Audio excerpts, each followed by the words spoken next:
Laqad kana fi qasasihim ibratul liulil albab. Sungguh pada kisah-kisah mereka ada pelajaran bagi orang-orang yang cerdas.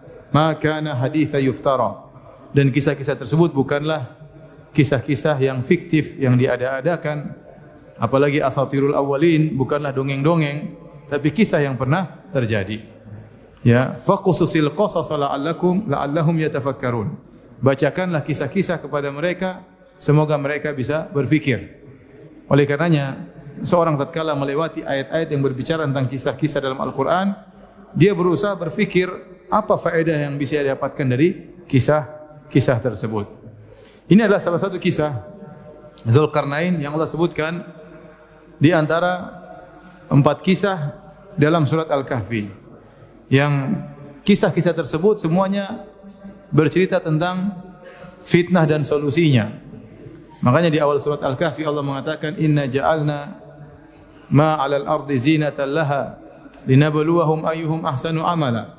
Sungguhnya kami jadikan apa yang di atas muka bumi sebagai perhiasan untuk menguji mereka mana di antara mereka yang terbaik amalannya. Maka mulailah Allah menyebutkan tentang kisah-kisah.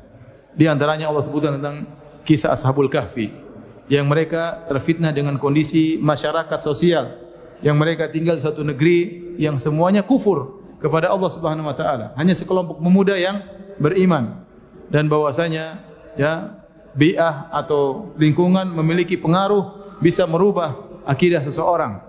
Maka Allah Subhanahu wa taala menyuruh mereka untuk meninggalkan lingkungan tersebut. Kata Allah, fa'wu ilal kahfi.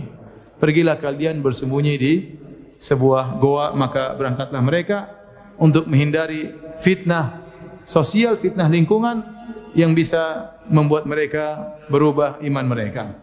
Akhirnya mereka pergi ke goa, mereka tidur, ya, ternyata Allah tidurkan mereka selama 309 tahun. Ya. Contoh kisah yang kedua, Allah sebutkan tentang kisah harta, tentang pemilik ya kebun yang mewah, kemudian dia kufur kepada Allah Subhanahu wa taala. Harusnya harta yang dia miliki menjadikan dia bersyukur, ternyata dia tidak bersyukur kepada Allah Subhanahu wa taala, dan Allah sebutkan kisah tersebut sebagai pelajaran tentang fitnah dunia, fitnah harta. Kemudian Allah sebutkan kisah ketiga tentang fitnah ilmu. Bagaimana Nabi Musa alaihissalam qama khatiban.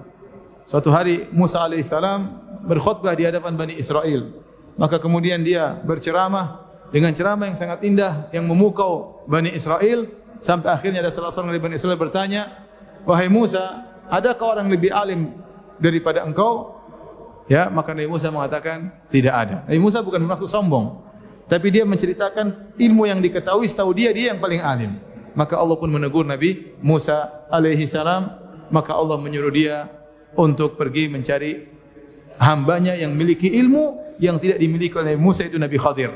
Maka di situ Allah jelaskan bagaimana Nabi Musa alaihi salam dia sudah mencapai derajat seorang nabi, dia tetap menuntut ilmu. Maka dia pun berjalan sampai bersafar jauh untuk menuntut ilmu di hadapan Nabi Khadir alaihissalam dengan berbagai macam faedah dari kisah tersebut. Nah, kisah keempat Allah sebut tentang fitnah jabatan.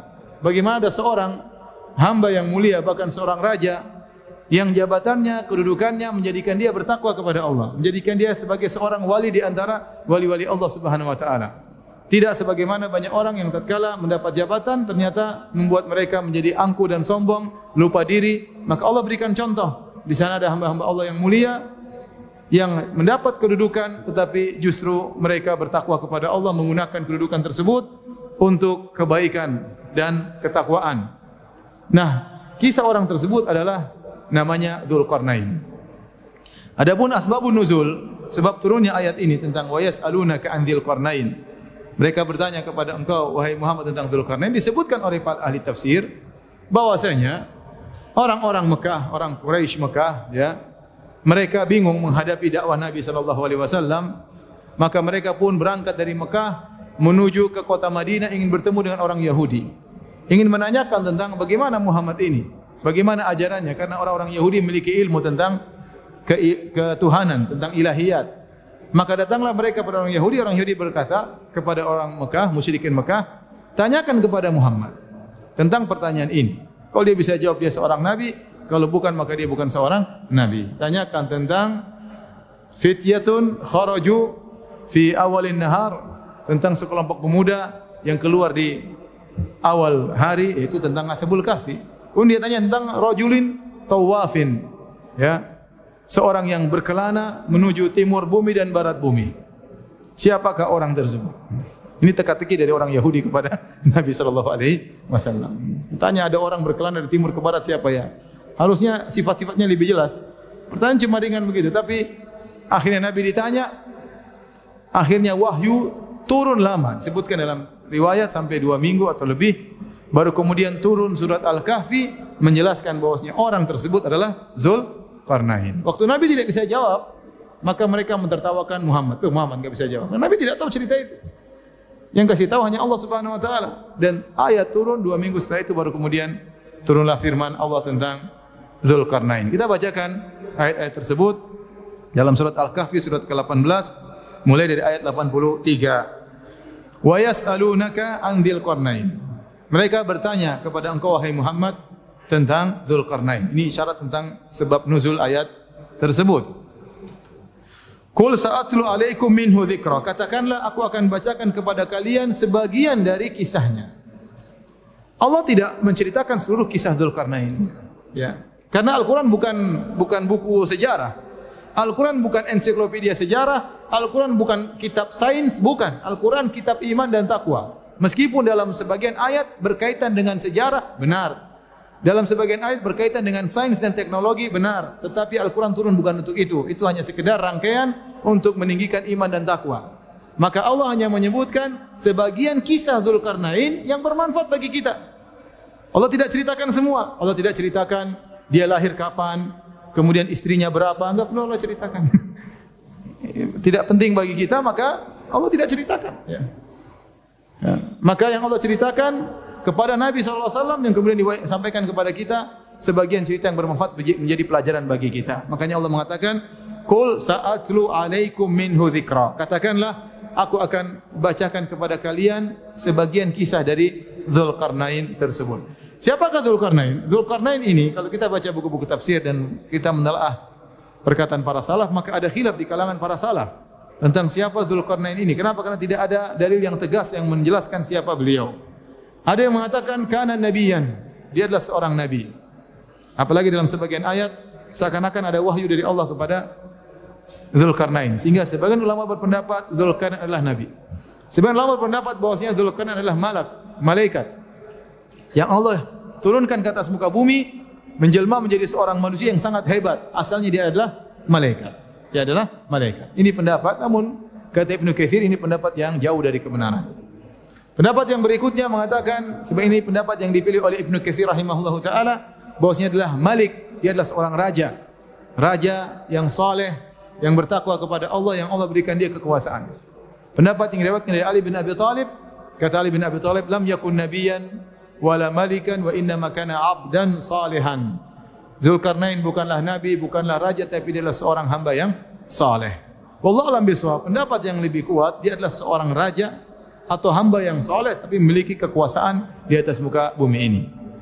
Disebutkan oleh para ulama bahwasanya orang yang memiliki kekuasaan sangat luas di atas muka bumi ini ada 4 orang. 2 kafir dan 2 beriman.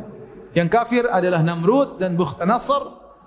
Adapun yang beriman adalah Sulaiman dan Dzulqarnain. Sulaiman dan Dzulqarnain.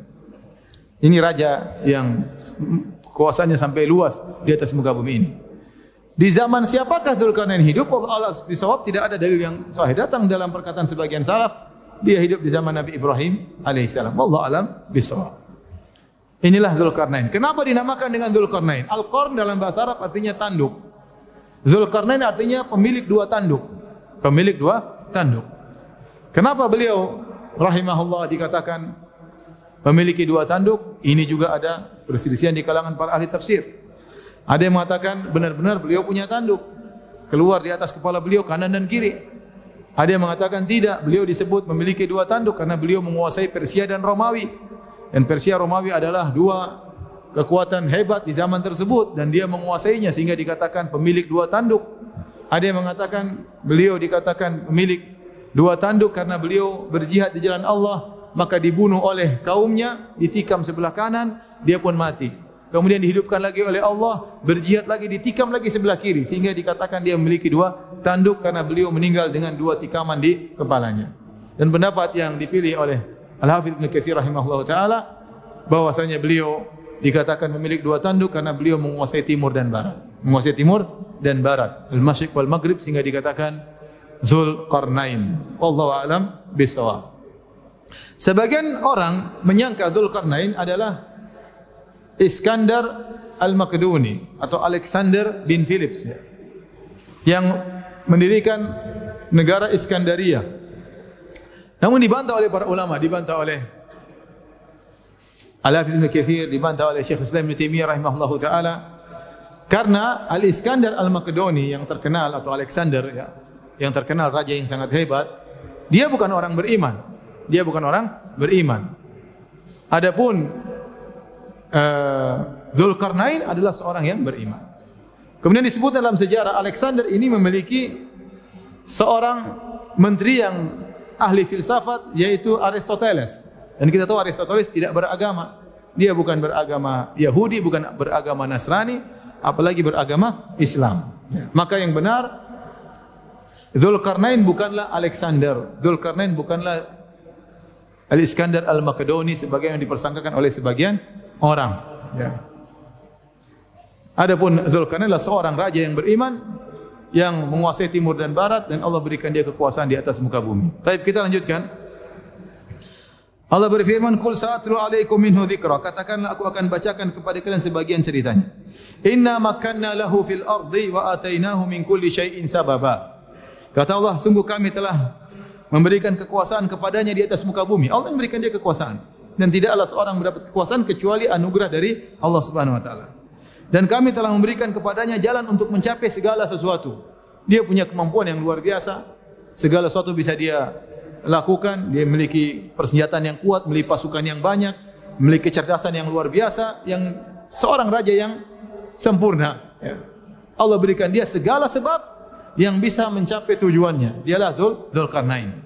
Kekuasaan diberikan, anak buah diberikan, persenjataan yang kuat, kecerdasan yang luar biasa. Kemudian kata Allah Subhanahu wa taala, "Fa'at ba'asa baba." Maka dia pun menempuh satu jalan. Berjalanlah dia menelusuri bumi, menelusuri daerah kekuasaannya. Hatta idza balagha maghrib asy-syamsi. Sampai tatkala akhirnya dia tiba di maghrib asy-syamsi, daerah barat, tempat matahari tenggelam. Wajadaha taghrubu fi ainin hamiatin. Dia mendapati matahari tersebut tenggelam di suatu ain, yaitu sebuah semacam laut yang berlumpur hitam. Wa wajada indaha qauma. Kemudian dia dapati di situ ada sebuah kaum. Yaitu dia berjalan menuju tempat paling ujung di sebelah barat bumi ini. Setelahnya mungkin adalah lautan, ujung daratan kata para ulama. Dia berjalan sampai mencapai ujung daratan di muka bumi ini yang paling barat.